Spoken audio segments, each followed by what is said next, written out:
नमस्कार, देश काल प्लस में आपका स्वागत है। मैं हूं मुकेश कुमार। दोस्तों, ऐसा लगता है कि पहली ही मुलाकात में ज़ोहरान ममदानी डोनाल्ड ट्रंप को इम्प्रेस करने में कामयाब हो गए हैं। वो कहते हैं ना, शीशे में उतारने में कामयाब हो गए हैं, क्योंकि जिस तरह के हाव भाव डोनाल्ड ट्रंप ने उनकी मीटिंग के दौरान दिखाए और उसके बाद प्रेस कॉन्फ्रेंस के दौरान जो कुछ उन्होंने कहा, वो सब कुछ इस दिशा में इशारा करता है कि दोनों के संबंध बहुत सहज होने जा रहे हैं, या कम से कम दोनों अभी टकराव के मूड में नहीं है और डोनाल्ड ट्रंप ममदानी के फेवर में बात कर रहे हैं, जिसका मतलब ये है कि ममदानी का जो एजेंडा है वो उससे बहुत ज़्यादा ना इत्तफाकी नहीं रख रहे हैं, उनका सहयोग करना चाहते हैं। हम सब जानते हैं कि इस मुलाकात के पहले लोगों को उम्मीद थी, तवक्को थी कि ज़ोरदार पटाखे फूटेंगे, बम फूट धमाके होंगे, क्योंकि दोनों ही दो विपरीत ध्रुव पर खड़े नेता हैं। एक ममदानी को कम्युनिस्ट बता रहा था और दूसरा डोनाल्ड ट्रंप को फासिस्ट बता रहा था, निरंकुश तानाशाह बता रहा था। इस पूरे चुनाव के दौरान जो न्यूयॉर्क के मेयर का चुनाव हुआ था और उसमें डोनाल्ड ट्रंप की पार्टी की जो उम्मीदवार थी, उन्होंने ममदानी को जिहादी तक कह दिया था। जो रिपब्लिकन पार्टी के नेता हैं वो ममदानी को लगातार जिहादी कह के पुकार रहे थे। तो बहुत ही कड़वाहट पूरे माहौल में घुल गई थी और उसमें ऐसा लग रहा था कि दोनों जो नेता है, ममदानी की हैसियत डोनाल्ड ट्रंप के मुकाबले बहुत कम है, छोटी है। वो एक न्यूयॉर्क शहर के मेयर ज़रूर हैं, लेकिन अमेरिकी राष्ट्रपति तो दुनिया में एक बहुत ही ताकतवर शख्सियत होता है और वो डोनाल्ड ट्रंप है। जिस तरह से वो दुनिया भर में हस्तक्षेप कर रहे हैं, लेकिन ममदानी ने चुनाव के दौरान उन्हें सीधी चुनौतियां भी दी थी, सीधे उनसे टकराव भी मोल लिया था और हर मुद्दे पर मोल लिया था। वो पीछे नहीं हटे थे, चाहे वो इजराइल का मामला हो, नेतन्याहू का मामला हो या दूसरे मुख्तलिफ मामले हों। जैसे न्यूयॉर्क शहर का ही ले लीजिए उदाहरण, वहाँ पर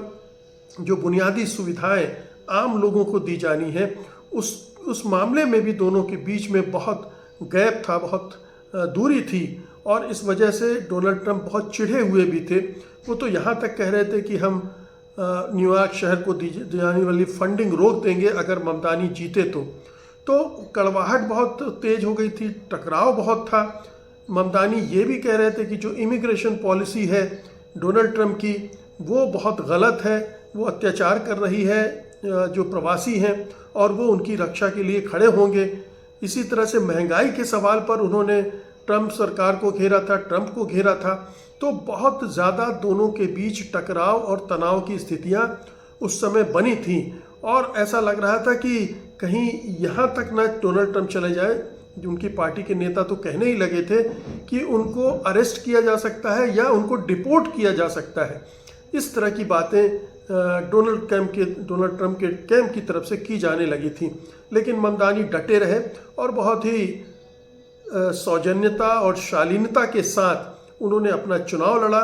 इम्प्रेस किया न्यूयॉर्क के मतदाताओं को। दुनिया भर में उनकी जो इज्जत बढ़ी है, उनकी जो चर्चाएं हो रही हैं, वो अपने आप में एक मिसाल है कि एक नेता बिल्कुल विपरीत परिस्थितियों में किस तरह से खड़ा होता है और चुनाव जीतता है। तो ये एक ऐसी बात थी जिसने डोनाल्ड ट्रंप को निश्चित रूप से प्रभावित किया होगा। और दूसरी बात यह है कि डोनाल्ड ट्रंप और ज़ोहरान ममदानी दोनों ही न्यूयॉर्क शहर के वासी हैं। तो डोनाल्ड ट्रंप को लगा होगा कि अगर न्यूयॉर्क शहर की बेहतरी की बात ममदानी कर रहे हैं, उन्होंने उनमें देखा होगा, वो शिद्दत से ये चाहते हैं कि वहाँ के जो गरीब तबके हैं, जो कि हर 5 में से एक आदमी जो बस का किराया है अफोर्ड नहीं कर सकता है, 10 में से कम 6-7 लोग अमीरी के गरीबी के दौर से गुजर रहे हैं, तो उन तबकों को अगर एड्रेस कर रहा है तो उससे नाइत्तफाकी डोनाल्ड ट्रंप तो जाहिर नहीं कर सकते थे, उन्होंने नहीं ही किया। और इस तरह से इन दोनों की मुलाकात बहुत ही सहज भाव से हुई। बल्कि प्रेस कॉन्फ्रेंस के दौरान तो हमने ये भी देखा कि किस तरह से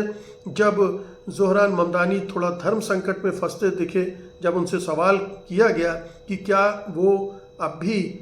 डोनाल्ड ट्रंप को फासिस्ट मानते हैं या अपने शब्द वापस लेंगे, तो डोनाल्ड ट्रंप ने उनके हाथ पर हाथ रखते हुए कहा कि हाँ, आप हाँ बोल दो, बाकी समझाने की ज़रूरत नहीं है, यानी उस संकट से निकाल लिया। इसी तरह से डोनाल्ड ट्रंप से भी जब इसी तरह के सवाल किए गए कि वो उनकी पार्टी की नेता जो कैंडिडेट थी न्यूयॉर्क में ममदानी के खिलाफ, उन्होंने ममदानी को जिहादी कहा था, तो उस पर भी डोनाल्ड ट्रंप उस सवाल को भी टाल गए। मतलब इस तरह के जितने भी पेचीदा सवाल आए जिनमें दोनों के बीच में खटास पैदा हो सकती थी,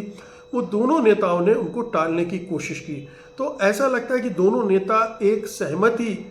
बनाने की कोशिश में है कि न्यूयॉर्क शहर को लेकर ज़्यादा टकराव ना हो, अगर कुछ अच्छा काम हो सकता है तो किया जाए। शायद एक वजह यह भी रही होगी डोनाल्ड ट्रंप को ममदानी के साथ इस तरह से डील करने की एक मजबूरी भी है कि जो जोहरान ममदानी कोई बहुत बड़े लीडर तो है नहीं, अगर आप उनके साथ बदतमीजी करेंगे या उनको डराने धमकाने की कोशिश अपने ही घर में ओवल हाउस में बैठकर करेंगे तो मैसेज उसका बहुत ख़राब जाएगा, और ममदानी के लिए वो और भी पॉजिटिव हो जाएगा कि किस तरह से अमेरिका का राष्ट्रपति एक शहर के मेयर के साथ बर्ताव कर रहा है। तो ये सद्बुद्धि डोनाल्ड ट्रंप को आ गई या उनके सलाहकारों ने दी, ये देखने की बात है। दूसरी बात यह है कि जोहरान ममदानी को वो नहीं चाहते होंगे कि उनको ज़्यादा तवज्जो देकर, ज़्यादा महत्व देकर, उनको टारगेट बनाकर उन्हें और बड़ा नेता बनाने की कोशिश करें या गलती करें, क्योंकि पूरी डेमोक्रेटिक पार्टी में ममदानी का चर्चा है और ममदानी जो डेमोक्रेटिक सोशलिस्ट लाइन पर काम कर रहे हैं, उससे डेमोक्रेटिक पार्टी के अंदर भी जो वैचारिक फॉल्ट लाइन है वो भी उभरने लगी हैं, और ऐसा लगता है कि डेमोक्रेटिक पार्टी कहीं जोहरान ममदानी की वैचारिक विचारधारा के पीछे न चल पड़े। और अगर ऐसा होता है तो ये डोनाल्ड ट्रंप के लिए भी बड़ा मुश्किल हो जाएगा, क्योंकि वो नहीं चाहते हैं कि अमेरिका में इस तरह से एक समाजवादी विचारधारा पनपे आगे बढ़े। तो वो जोहरान ममदानी को न्यूयॉर्क के मेयर की हैसियत में ही रखने की कोशिश कर रहे थे, लेकिन जैसा कि साफ दिख रहा है जोहरान ममदानी ने एक मैदान मार लिया है। पहली ही मीटिंग में उन्होंने डोनाल्ड ट्रंप को इम्प्रेस किया या उन्हें इस तरह से स्मूथ कर दिया कि वो उनके खिलाफ कोई मोर्चा जैसा न खोले। और जोहरान ममदानी का अभी एजेंडा भी यही होना चाहिए कि बजाय इसके कि डोनाल्ड ट्रंप से लड़ें, डोनाल्ड ट्रंप के प्रशासन से लड़ें, फंडिंग रुके, इसके बजाय वो न्यूयॉर्क के जिस एजेंडे पर उन्होंने चुनाव लड़ा है उसको पूरा करने में भिड़ें, उस दिशा में कुछ उपलब्धि हासिल करें। दिल्ली में अरविंद केजरीवाल ने जिस तरह से टकराव मोल लेते गए, उससे दिल्ली सरकार का कामकाज प्रभावित हुआ था। जोहरान ममदानी शायद ये नहीं चाहते होंगे, वो चाहते होंगे कि न्यूयॉर्क में वो एक ऐसा मॉडल खड़ा करें विकास का और आम लोगों की उसमें भागीदारी का, जिससे दूसरे शहरों में और पूरे अमेरिका में ये बात बने कि ये न्यूयॉर्क मॉडल है जिसे फॉलो किया जाना चाहिए। तो ये उनका लक्ष्य होना चाहिए। मेरे ख्याल से ये लक्ष्य उनका होगा भी, और इस पर काम करने के लिए अगर डोनाल्ड ट्रंप से टकराव के बजाय थोड़ा दोस्ती का रुख अख्तियार कर लिया जाए और उससे फ़ायदा उठाया जाए, तो ममदानी की पॉलिटिक्स ये होगी, यानी कुछ करके दिखाने की पॉलिटिक्स है। केवल तू मैमे में उलझकर काम बिगाड़ने की दिशा में वो नहीं जा रहे हैं। ये बहुत ही सकारात्मक दृष्टि है जो